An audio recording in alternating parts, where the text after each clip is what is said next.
Hey guys, it's Jessica. I'm doing this Cerclage update or pregnancy update, whatever you want to call it. Most of you who are watching my videos have probably had a Cerclage or are going to have a Cerclage. So if you're wanting to know more information about that, definitely check out my other videos. I've done about 5 or 6 now, not quite sure. But I talk about my experience with the Cerclage. This is my first Cerclage. I talk about my history before the Cerclage, symptoms after the Cerclage, and just updates as I go along. So I'm 29 weeks and 3 days pregnant.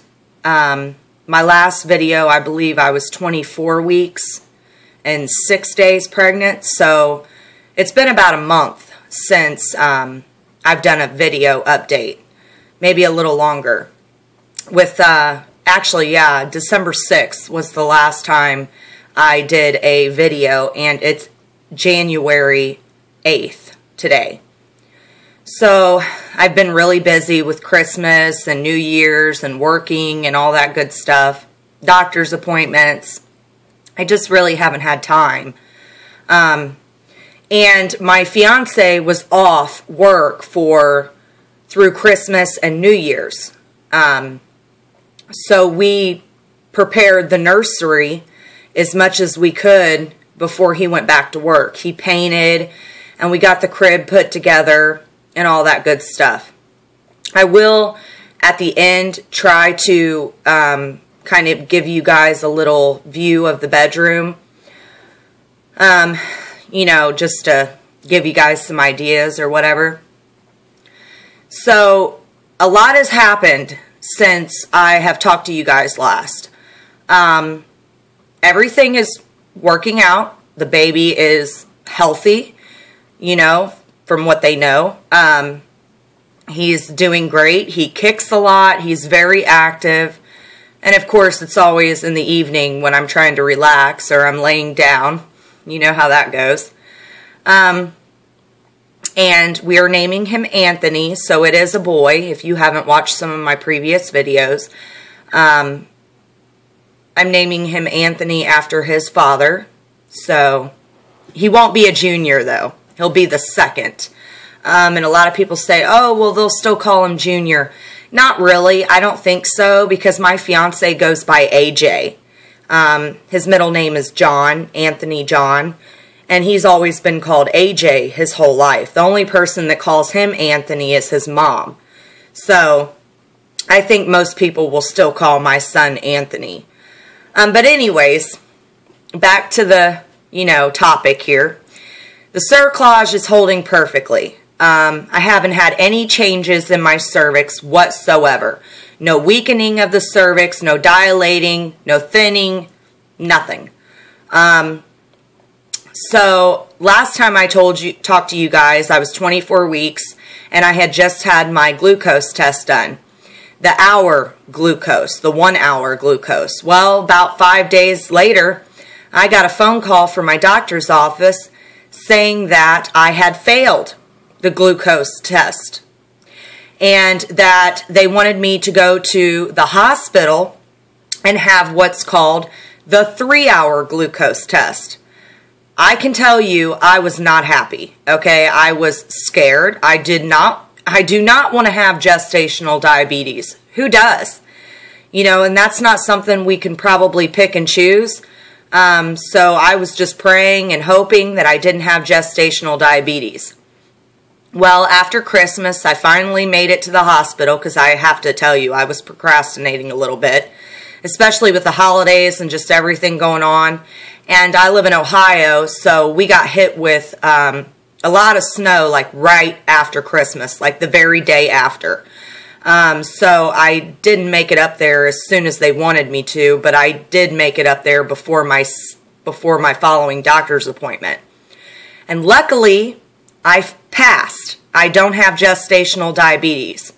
What kind of irritated me about the whole situation was For the first glucose test, the one that's only an hour long, they did not mention about, they didn't tell me at all to fast. And if you're not familiar with what fasting is, all that means is just not to eat or drink anything for so many hours before you take the test. They didn't mention a word about that. Okay? And I talked to my Aunt Christy at Christmas, and she was telling me that she failed her first glucose test but passed her second one. She had ate a cereal bar right before she went to take the glucose test, and she failed it. But they never told her not to eat anything. See, and that's ridiculous, okay? It would really save a lot of time and, you know, just aggravation and worry if they told you to fast before the first one. Now, honestly, I'm not no doctor, so maybe it doesn't really matter. I mean, maybe it doesn't. But to me, it seems like if you didn't eat or drink anything for 12 hours before the first one, most likely you're going to pass that. If you know, don't have gestational diabetes, you know. So I didn't eat anything, but I did drink some coffee with some creamer right before I went, which, by the way, is perfectly safe while you're pregnant, as long as you limit yourself to 2 cups a day, and you don't drink the kind with high caffeine. The coffee that I drink is actually 50% less caffeine than what normal coffee is. Actually, when I bought it, I was looking for the decaf, but I couldn't find it. I think they were out, so I got the 50% less caffeine because I just like the taste of coffee. And to me, it's like a mental thing, you know, so it's not all about caffeine. To me, it's like a mental thing. You take one drink of it, and you're like, I'm ready to go, you know, so it hasn't bothered me. And I wanted to say this, too, as far as coffee goes. If you're a coffee drinker and you've completely stopped since you found out you was pregnant, I don't think that's a good idea. I'm not a doctor or anything, but I can almost bet that you've had problems going to the bathroom and constipation. Because the last pregnancy that I had, now granted it didn't work out, I didn't have a cerclage and I gave premature birth at 27 weeks, but my water had actually broke at 18, so I went that whole time with no water. He didn't make it. But I was constipated the entire time that I was pregnant. The entire time. And I quit drinking coffee the day I found out I was pregnant. The day I found out. I mean, I just cut myself off. So this time I said, I ain't doing that. And I have not had a lick of problems going to the bathroom. Not one bit. I haven't had any constipation at all. So coffee, you know, I think it's got a lot of fiber in it. I'm not really sure, to be honest with you, but anybody who drinks coffee will tell you coffee is good about making you go to the bathroom. Most people, if they drink coffee, they usually go within the hour after drinking it, you know, so I haven't had any problems. And I know I'm talking fast, but it's because I don't have a whole lot of time, and I'm trying to cover as much as I can because, like I said, I haven't talked to you guys in a month. And I do look like crap. I actually just got up a couple hours ago, and I have to go to work here in a few hours. Excuse me.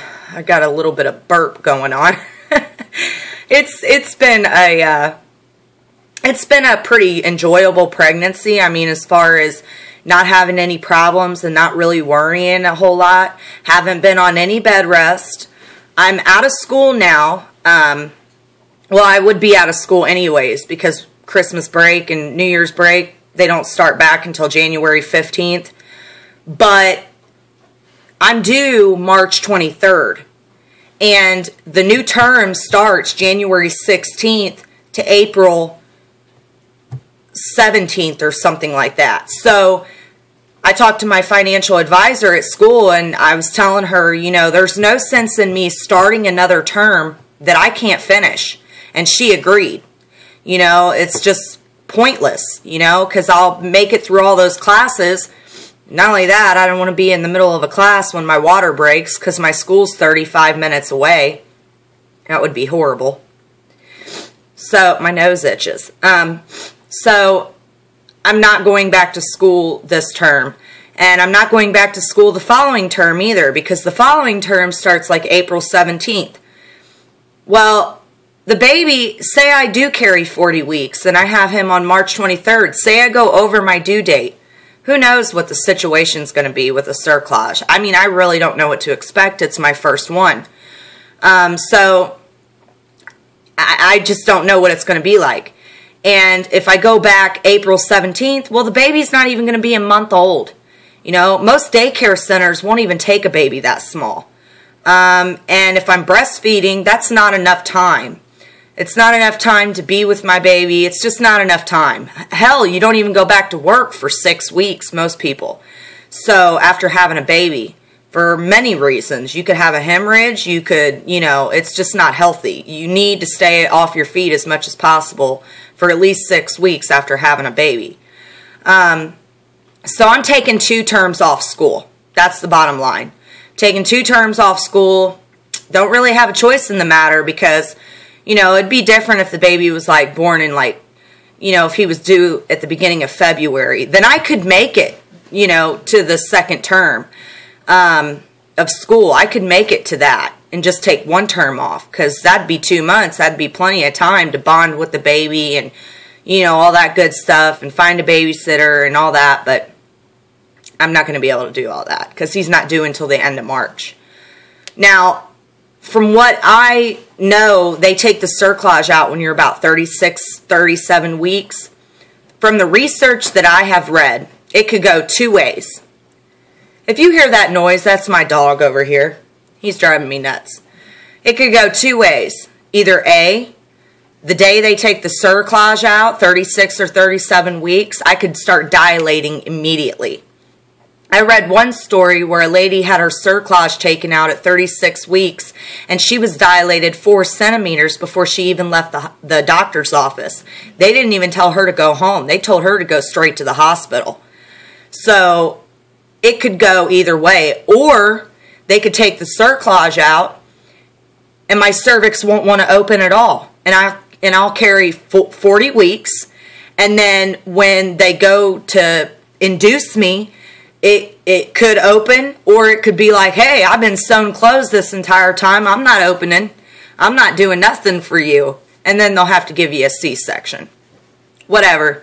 It could go either way. So it's really untelling. I'm at 12 minutes and 37 seconds, so I got to kind of make this a little quick. I know I'm talking really fast. I've missed so much, you know, or you guys have missed so much, you know, and I haven't really had a chance to talk to you guys. So I feel like I'm missing a lot more too. I might have to do another video here in a few days. But like I said, we prepared the baby's room. We got it painted. I bought a crib. My mom for Christmas, I'm the only child, and she didn't buy hardly at all for me for Christmas. She bought for the baby. She bought a bassinet and a brand new white dresser. So we did white furniture, and you know, I wanted to do black, and my mom's like, oh, you can't do black. And I'm like, well, you know, it's the popular thing now. A lot of people do black. She's like, no, I don't want you doing black. And I'm like, really, it's not your call. Well, come Christmas, she bought a white dresser. So I'm like, well, I guess I have to do white now. But you know what? It actually worked out because the white looks so pretty. I mean, it really does. It looks like I'm going to have to do another video because I don't have time to get up and show you guys this room. I'm already running at 14 minutes. So anyways, I'm going to let you guys go, and I'll just go ahead and do another video update real quick. So yeah, I'll be right back. Bye.